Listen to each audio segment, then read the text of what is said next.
आज हम जानेंगे भारत के पूर्व प्रधानमंत्री पीवी नरसिम्हा राव के बारे में, जिन्हें भारत के आर्थिक उद्धारक और आधुनिक चाणक्य के रूप में जाना जाता है। लेकिन उनके जीवन के कई ऐसे अनछुए पहलू हैं जिनके बारे में कम ही लोग जानते हैं। तो चलिए खोलते हैं उनके जीवन के अनकहे पन्नों को।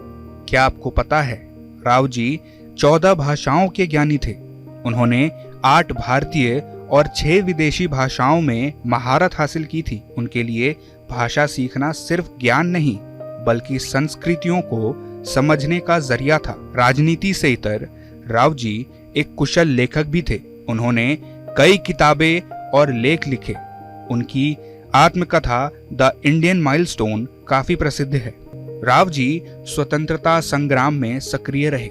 उन्होंने निजाम के खिलाफ विद्रोह का नेतृत्व किया और अनेक बार जेल भी गए। 1991 में प्रधानमंत्री बनने के बाद उन्होंने भारत को गंभीर आर्थिक संकट से उबारा। उन्होंने उदारीकरण, निजीकरण और वैश्विकरण की नीतियों को लागू किया, जिससे भारत की अर्थव्यवस्था को नई दिशा मिली। भले ही परमाणु परीक्षण अटल बिहारी वाजपेयी के कार्यकाल में हुआ, लेकिन इसके बीज राव जी के कार्यकाल में ही बोए गए थे। उन्होंने परमाणु कार्यक्रम को आगे बढ़ाने में अहम भूमिका निभाई। राव जी को अपने कूटनीतिक कौशल के लिए जाना जाता था।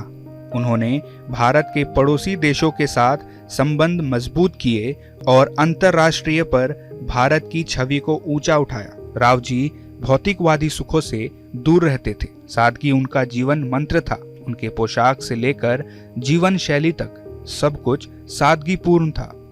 राव जी के कार्यकाल में भी कई विवाद हुए, जैसे बोफर्स घोटाला। हालांकि उन्हें हमेशा बेगुनाह पाया गया, लेकिन इन विवादों ने उनकी छवि को नुकसान पहुंचाया। राव जी के योगदान को हमेशा याद किया जाएगा। उन्होंने भारत को आर्थिक रूप से मजबूत किया, विदेश नीति को नया आयाम दिया और भारत को आधुनिक बनाने में अहम भूमिका निभाई। राव जी विनम्रता की प्रतिमूर्ति थे। वह हमेशा दूसरों को सम्मान करते थे और उनकी बात को ध्यान से सुनते थे। तो दोस्तों, ये थे पीवी नरसिम्हा राव के जीवन के कुछ अनकहे किस्से। उनकी राजनीतिक उपलब्धियां तो हमेशा याद रहेंगी, लेकिन इन छोटी छोटी बातों से उनके व्यक्तित्व का एक अलग ही पहलू सामने आता है। आशा है आपको ये जानकारी पसंद आई होगी।